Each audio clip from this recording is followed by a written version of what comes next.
تجدید ایمان اور تجدید نکاح کب کب کرنا ہوتا ہے؟ خدا نخواستہ اگر کسی کا ایمان ٹوٹ جاتا ہے، یعنی کہ ایمان ختم ہو جاتا ہے کہ کفر یا کلمہ اس نے جو ہے وہ منہ سے بول دیا اور وہ دائرہ اسلام سے خارج ہو گیا،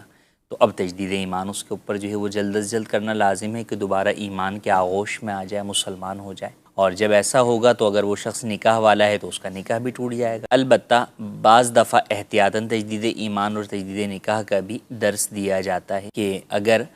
آپ سے کچھ جملے سرزد ہوئے جن کے بارے میں آپ کو معلوم نہیں ہے اور آپ احتیاطاً تجدید ایمان کرنا چاہتے ہیں کہ یا اللہ مجھ سے کوئی بھی اگر کلمہ کفر جانے انجانے میں سرزد ہوا ہے تو میں اس سے توبہ کرتا ہوں اور سچے دل سے دین اسلام کو قبول کرتا ہوں اور تمام جو ہے وہ احکام شرع کو میں قبول کرتا ہوں، تو یوں تجدید ایمان جو ہے وہ بندہ کر سکتا ہے۔ اور احتیاطاً یوں ہی تجدید نکاح بھی ہو سکتا ہے کہ دو گواہ ہوں، ایک مرد اور دو عورتیں یا دو مرد ہوں، ان کی موجودگی میں وہ اپنی زوجہ سے کہے کہ میں نے تم سے نکاح کیا اور وہ کہے کہ میں نے قبول کیا،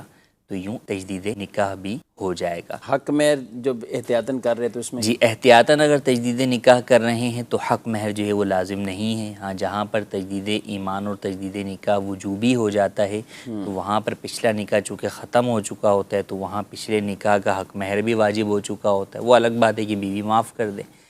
اور نیا جب آپ جو ہے وہ نکاح کریں گے تو اس کے اندر بھی حق مہر لازم ہوگا۔